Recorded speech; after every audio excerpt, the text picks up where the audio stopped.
জনাব জাকির হোসেন স্যার, আমার সামনে উপবিষ্ট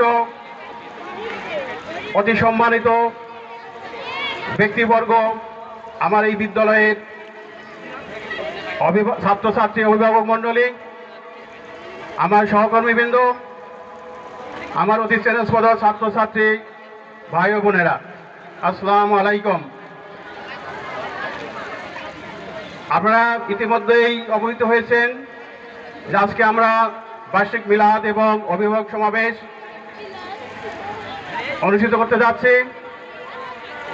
আমি বিশেষ করে বলতে চাই, আমাদের এই প্রতিষ্ঠানে যে সমস্ত বিজ্ঞ ব্যক্তি, শিক্ষানুরাগী ব্যক্তি যারা আমাদের মাঝে উপস্থিত হয়েছেন, তাদের পদধূলি আমাদের এই বিদ্যালয়টি অতি অলঙ্কিত হয়েছে এবং আমরা তাদের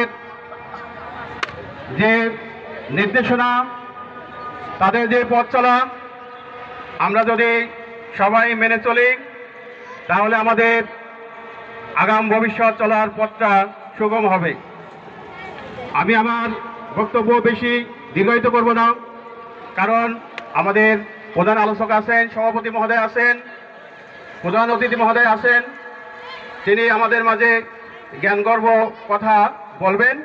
আমরা সেগুলো প্রাণ ভরে শুনব এবং সেই মতে আমরা চলব। আমি আমার প্রতিষ্ঠান চলাতে গিয়েই যে সমস্যাগুলি আমি সম্মুখীন হই, সেই বিষয়গুলো আমি আমাদের মাঝে তুলে ধরব। আমরা জানি যে আমাদের এই শহরের উপকণ্ঠে আমাদের এই প্রতিষ্ঠানটি, আমাদের এই ঐতিহ্যবাহী শহীদে মনসুর আলী বিশ্ববিদ্যালয় আপনাদের সার্বিক সহযোগিতা নিয়েই আমি চালিয়ে যাই। আপনারা নিজেরাও জানেন যে বেসরকারি প্রতিষ্ঠানগুলো স্থানীয় অভিভাবক মণ্ডল যদি সহযোগিতা না করে তাহলে এটা সুন্দরভাবে পরিচালনা করা সম্ভব হয় না।